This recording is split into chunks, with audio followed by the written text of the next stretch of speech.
ভূমিকা বরিশাল থেকে রিজাউল ইসলাম এবং অন্যান্য নেতৃবৃন্দ, সামনে সাংবাদিক বন্ধুরা, আজকে আমরা যেটা এই আলোচনা সভা আসলে আপনাদের সহযোগিতার কারণে আমাদের এই যে 24-এর গণ আন্দোলনের ফ্যাসিস্ট শেখ হাসিনাকে যে এদেশ থেকে পালিয়ে যাওয়ার জন্য আপনাদের ভূমিকা অত্যন্ত একটি সুগভীর। তো আমি যেটা বলতে চাই, এখানে আমাদের আজকে আমরা গণতন্ত্র এবং আমাদের যে একটা অপরিহার্য নির্বাচনের জন্য এই যে 17টা বছর আমরা পারি না, এই একটা নির্বাচনের জন্য আসলে আমরা রাজপথে ছিলাম। গণতন্ত্র এমন একটি ব্যবস্থা, গণতন্ত্র হলো একটি ব্যবস্থা যেখানে সরকার জনগণের নিয়ন্ত্রণে থাকে এবং জনগণের সম্মতিতে পরিচালিত হয় এবং জনগণের কল্যাণের জন্য কাজ করে। দিস ইজ দ্য গণতন্ত্র, ডেমোক্রেসি।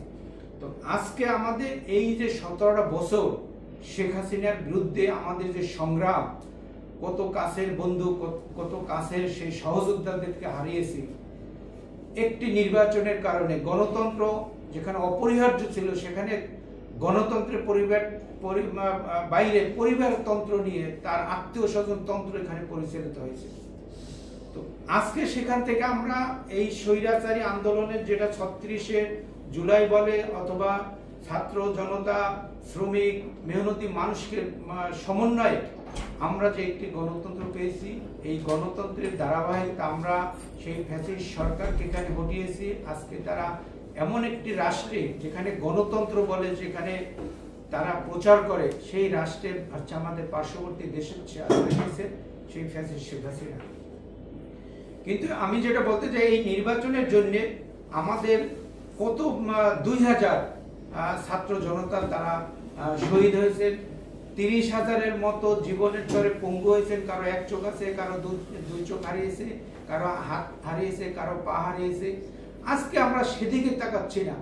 এখন আমরা নির্বাচনের অলরেডি বর্তমান অন্তর্বর্তীকালীন সরকার যেটা ঘোষণা করেছে যে আমরা ফেব্রুয়ারিতে, এবং যারা এই স্টেক হোল্ডার এবং বিএনপি নেতৃত্বে যারা যুগপৎ আন্দোলনে আমরা মাঠে ছিলাম, এই নির্বাচনের জন্য আমরা হাঁটা শুরু করছি এবং নির্বাচনের ট্রেনে আমরা উঠে গেছি। কিন্তু আজকে মাঝে দেখা যায় যে কিছু কিছু নতুন রাজনৈতিক দল আজকে তারা এর বাধা সৃষ্টি করতেছে তাদের নিবন্ধনের জন্য। আজকে আমরা পরিষ্কারভাবে বলতে চাই, এই বাংলাদেশ যদি ওই যে গণতন্ত্র এবং মূল্যবোধ এবং যারা অন্তপক্ষে মর্যাদার জায়গায় আমরা জনগণকে দাঁড়াতে চাই, যে ওই যে গণতন্ত্র হচ্ছে এমন, যেটা আমি আগেই বলছি যে গণতন্ত্র হচ্ছে এমন একটি ব্যবস্থা যেটা জনগণের দ্বারা সরকার পরিচালিত হয়। আজকে আমাদের সেখান থেকে আমরা অনেক দূরে সরে যাচ্ছি। আমি এখানে পরিষ্কারভাবে বলতে চাই, আপনারা ইতিমধ্যে আলোচনা শুনেছেন যে পিআর পদ্ধতি, আমাদের যখন বন্দোবস্ত, যে 24-এর বন্দোবস্ত এবং মানদণ্ডের জায়গা, আমরা কিন্তু শেখ হাসিনা এই যে আন্দোলন থেকে সরানোর সময় কিন্তু এই কি পদ্ধতিতে হবে সেইটা না, আমরা একটা নির্বাচনকালীন সরকার, সেটা হয়তো তত্ত্বাবধায়ক যে সরকারই হোক, সেই সরকারের অধীনে একটা নির্বাচন হবে এবং নির্বাচনের পরে ওই সার্বভৌমত্বের যে প্রতীক সংসদ, সেখানে আলোচনা হবে। আজকে কেন এই যে পিআর বর্ণ পদ্ধতি, অবশ্যই পিআরের দরকার আছে। আমাদের পিআরের পর্যায়ে আমাদের যেটা শেখ হাসিনাকে হটানোর পরে আমাদের যে পরিস্থিতি, আজকে বাংলাদেশে সেই পরিস্থিতি এখনো উন্নত হয় নাই। এই পরিস্থিতিতে উন্নয়নের জন্য একটি নির্বাচন দরকার। হ্যাঁ, অবশ্যই নির্বাচনে যদি কোনো ত্রুটি থাকে, সেই ত্রুটি আমরা জনগণকে নিয়ে মোকাবেলা করব। আজকে এটা দেখতে চাই যে অনেক দল এটা একটা বিতর্কিত করার জন্য, নির্বাচনকে প্রলম্বিত করার জন্য, দীর্ঘায়ু করার জন্য তারা রাজপথে বিভিন্নভাবে তারা মিটিং মিছিল করার চেষ্টা করতেছে। আমি তাদেরকে নিয়ে বলতে চাই, একসাথে একটি নির্বাচন করে, যে পদ্ধতিতে হোক, যে সরকার গঠিত হোক, একটা রাজনৈতিক সরকার। আজকে ইউনূস সরকারের অনেক, এই ইউনূস সাহেব, ডক্টর মোহাম্মদ ইউনূস সাহেবের অনেক, তার যে একটা মানুষের ব্যক্তিগত মর্যাদা যেটা আছে সেটা সর্বোচ্চ, কিন্তু রাষ্ট্র পরিচালনার জন্য আমরা দেখতে পাই অনেক ব্যর্থতার জায়গা আছে। এখন পর্যন্ত সেই শেখ হাসিনার দৃশ্যমান যে বিচারের ব্যবস্থায় আমরা চলতে পারি না। তো এই নির্বাচন নিয়ে ষড়যন্ত্রের প্রতিবাদে আমাদের আলোচনা সভা। আমি সাংবাদিক বন্ধুদের বলতে চাই, আপনারা যথাযথভাবে আপনাদের লেখনের মাধ্যমে তুলে ধরেন। আগামীতে আমরা একটি নির্বাচন চাই এবং যে নির্বাচনের জন্য আমাদের গণতন্ত্র, এই গণতন্ত্র যেন পুনঃপ্রতিষ্ঠা পায়। আমি আর বাড়াতে চাই না, আমি আরেকটু কথা বলে শেষ করতে চাই। গণতন্ত্র কেবল একটি সরকারি ব্যবস্থা না, এটি একটি মূল্যবোধের উপরে ভিত্তি করে একটি জীবন পদ্ধতি। এটা জীবন পদ্ধতিটা কি? একটি জনগণের জীবন পদ্ধতি। আপনার বুঝতে হবে, আমরা রাজনীতি করি, আপনারা সাংবাদিকতা করেন, জনগণ কি চায়? যে সরকারের কাছ থেকে একটি নির্ধারিত যে তাদের জীবনযাত্রা, আজকের মানুষের জীবনযাত্রা এমন পরিস্থিতিতে তারা নিয়মিত জীবনযাত্রা পরিচালনার জন্য যে নিত্য প্রয়োজন দ্রব্য কিনতে পারতেছে না। ইউনূস সরকার অনেক কথা বলে, কারণ তাদের রাজনৈতিক দেশ চালানোর মতো তাদের সেই সক্ষমতা নাই। আমি মনে করি তাদের অভিজ্ঞতাও নাই। অভিজ্ঞতা না থাকার কারণেই আজকে বিভিন্ন সময় এই যে আওয়ামী লীগের গুন্ডারা, লাঠিয়াল বাহিনী, তারা বিভিন্ন সময় বিভিন্নভাবে হঠাৎ জড়িত মিছিল করে। তো আমি এটা আর একটু পরিষ্কার করে বলতে চাই, যেখানে স্বাধীনতা, যেখানে সমতা, সহনশীলতা ও বিতর্ক মূল্যবোধ রয়েছে, সেটি হচ্ছে আমাদের গণতন্ত্রের দ্বারা। সেই গণতন্ত্র যদি প্রতিষ্ঠা করতে হয়, যারা রাজনীতি করে তাদের এক প্ল্যাটফর্মে দাঁড়াতে হবে।